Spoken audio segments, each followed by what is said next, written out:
Ihana kun live leikkii.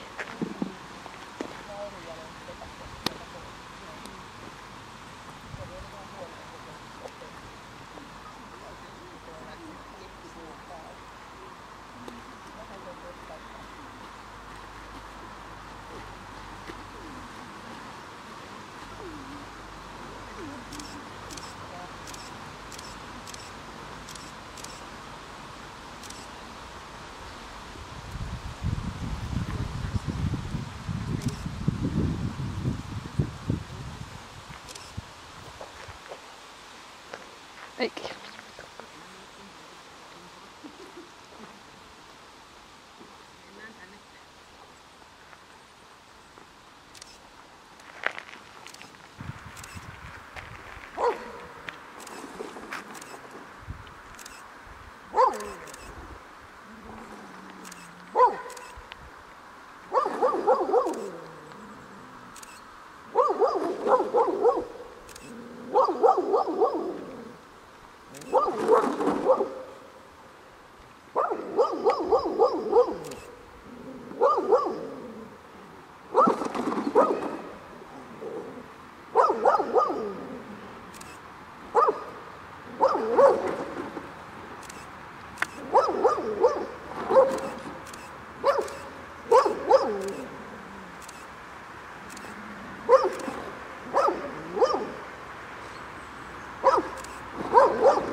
Pysähdy!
Hyvä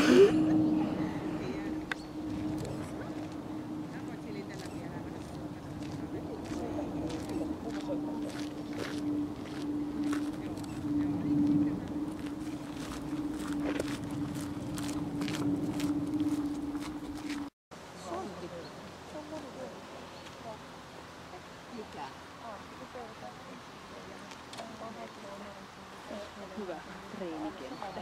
Joo.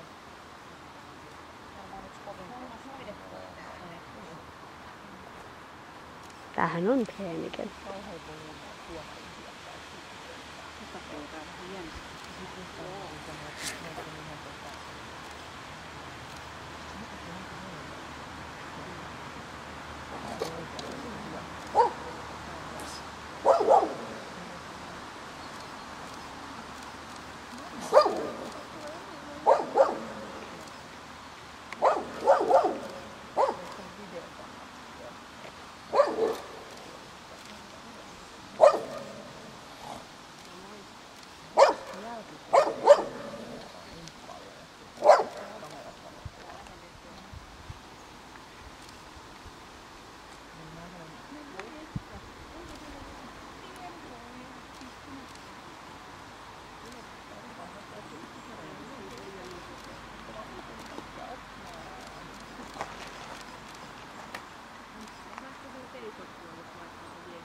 Oletko sä Riitta käynyt aikaisemmin? Joo, ja Vilmalla alkoi juoda just sinä aamuna. Joo. Limeälimen metrikieli. Tää tulee viime MK. Mm.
Live on se. Ei kiinnosta.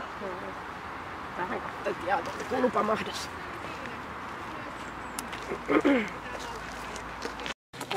Tunnistitko koiras tänään? Ei tunnistanut. Oli siinä vähän menoa ja meininkiä. Se pelkäs vähän enemmän tai niinku arasti kaikkea kuin mä oletin. Just. Näitähän ei normaalisti tule tämmöistä, että tämähän on niin silleen ihan poikkeava tietenkin. Ja silleen se on rakennettukin ja täytyykin olla. Vähän kuormitellaan kaiken näköisillä asioilla sitä koiraa. Mutta laukaukset, niin kyllähän se laukaus varmaan kuulossa, mutta pelätään ei. Hyvin tuo kuulokko toimii sillä. Mutta ihan rentona ja rauhallisena siinä vaiheessa. Ei mitään ongelmia. Luoksepäästävyydessä, niin kyllähän se on hyvän tahtoinen luoksepäästävä ja avoin. Kyllä se alkaa koskea itse ja tulee kutsuttaa silloin, kun se haluaa kuulla. Hän se ei halua kuulla. Joo. Sitten se tämän koiran ongelmat ehkä tuleekin esiin, niin ainakin tämän testin mukaan, niin kyllä se ihan pehmeältä näyttää. Eli kun sä viet sen tuohon ratillekin uudestaan, niin siinä on pikkasen vaikea mennä, mutta se tulee kuitenkin. Koska teillä on ihan hyvä suhde, että se luottaa siihen, että voi tulla. Ja sitten henkilöhän sitten kuitenkaan ammakin sinne menee. Mutta pehmeihin tuo on. Ja se tuolla pimeässäkin tuli hyvin esiin, että siihen pressun päälle ei voi kauheasti astua. Että alkoi jännittää, että oli sellaista alusta herkkyyttäkin tullut siihen. Vähän siis se sitten vähän pois siitä. Kyllä se yhden kerran kävikin sitten läpi, mutta ei halunnut tulla uudestaan. Ja sitten on tuo temperamentti. Sä et ole varmaan kauhean yllättynyt, että se erittäin vilkas sun. Kyllä se kaiken huomaa. Se alkoi katsoa telkkakin tuossa vielä. Sitten se oli hauska tuossa, kun tulit tästä ohi, niin jonkun kaverissa sieltä, kun häntä vähän heilot. Senkin se huomasi. Kaikki se huomaa. Mutta se pystyy kuitenkin sitten keskittyä, kun tapahtuu jotain. niin se on se hyvä asia, sen takia se on plussalla. Hermot, no, kovillehan se ottaa, mutta kyllä se mitään. Ihan normaalit hermot silloin, plus 1 hieman rauhoitella. Ja taisteluhalu, niin leikkihän ei ollut silleen hirveän hyvä. Se lähti siihen mukaan, mutta sitten tuolla kelkalla nähtiinkin sitä oikeat taistelua, niin sillä on sitä luontaista olemassa siellä, että taistella pelkonsa vastaan. Niin, kyllä se ihan kohtuullisen riittää näillä näytöillä, että se on plus 2. Sitten on puolustushalu, miten se sinun puolustaa. Ja aika hurjanahan se on siinä. Se oli ihan tosissaan ja alkoi heti ja niin. Sitten tosiaan vielä pikkuinen jurnaus siinä sen jälkeenkin, kun oli selkänsä vielä se viimeinen sana, että mä kyllä sen viimeisen sanan täältä sanon. Joo, ajattelin kun sä huutasit apua. Niin sitten se oli oikeasti mylly päällä. Kunnon pieni paha koiraa. Kyllä, mutta kyllä sehän plus 2 menee tällä suureen ja hillittyy siitä, että tuomari kuitenkin saa otettua sen.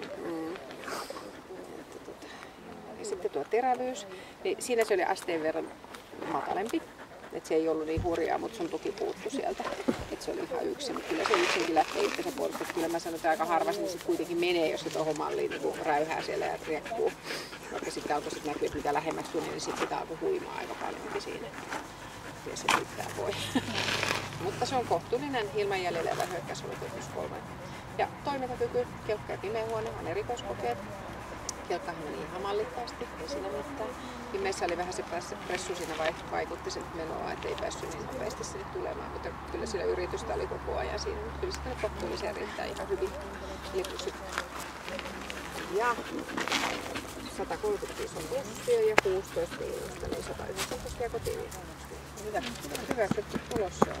Ei siinä mitään. Ja kiva koira se on. Mutta kyllä sen kanssa haasteita on. Kelpaa harrastellakin, mutta ohjaaja kun osaa viedä koiraa eteenpäin, niin hyvinhän sen kanssa pärjää.